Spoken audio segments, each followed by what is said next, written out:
At the same time, my administration has answered the pleas of the American people for immigration enforcement and border security. We must restore integrity and the rule of law at our borders. For that reason, we will soon begin the construction of a great wall along our southern border. All right, that was the president. Now, during his address to a joint session of Congress last month, he was vowing again to secure America's borders. Now, the president is keeping that promise. Yesterday, Homeland Security Secretary General Kelly released a new report which reveals border crossings, they've dropped by 40% during Trump's first full month in office. The report notes that this decline is significant because, quote, Border Patrol historically sees a 10 to 20% increase in apprehensions of illegal immigrants from January to February. Now, instead, this year we saw a drop from 31,578 to 18,762 persons, and that is a 40% decline. Here with the reaction. He's been on this border issue even longer than me. Fox Business anchor. You're like the #1 show on your network, our sister network, Fox Business. Congratulations. Thank you very much. You and I have agreed on this for many Absolutely. years. You got in trouble once, and I called you and said, keep it up. Keep getting in trouble. Just that one time. Yeah. I don't remember what it was about.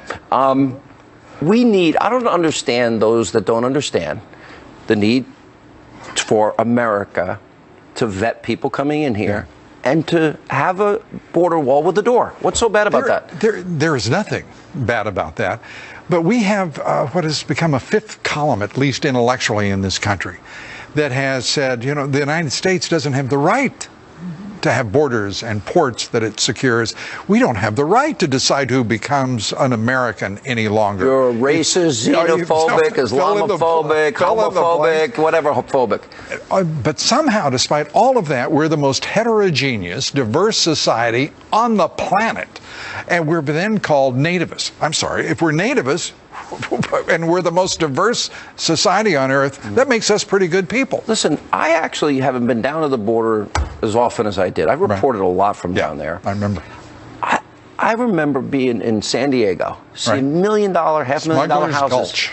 Yeah, okay. On the other side, what we would describe, both of us, as a dump. Kids playing in it. Right. You could see across this part of the fence. And if I was on that side, I'd say, I want to go over there. I don't blame people for wanting opportunity.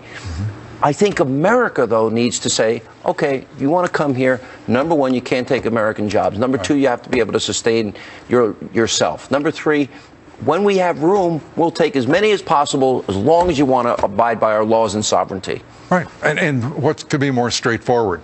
I put forward a syllogism 15 years ago on this issue of immigration reform. And the idea that you can somehow just have immigration reform without border security is madness. And the syllogism I put together is this. If you wish to reform our immigration laws, then I think it's necessary that we control immigration. Perfect. And the only way to control immigration is to control our borders and our ports. Now, if anyone can defeat that syllogism, I will listen to whatever plan they've got and support them fully. Good to see you, Lou. Good to see you, Sean. Thank you. And up next tonight, right here on Hannity. For millions of people, and people I love, and I work with, and I know and I care about, Trump is the scariest villain of all time. Really? Mr. Whitelash over at CNN, while the alt-left propaganda destroy Donald Trump media, they continue to smear, slander, besmirch the commander-in-chief. We'll show you the latest examples. We'll get reaction from Mercedes Schlapp, Joe Concha. That's next.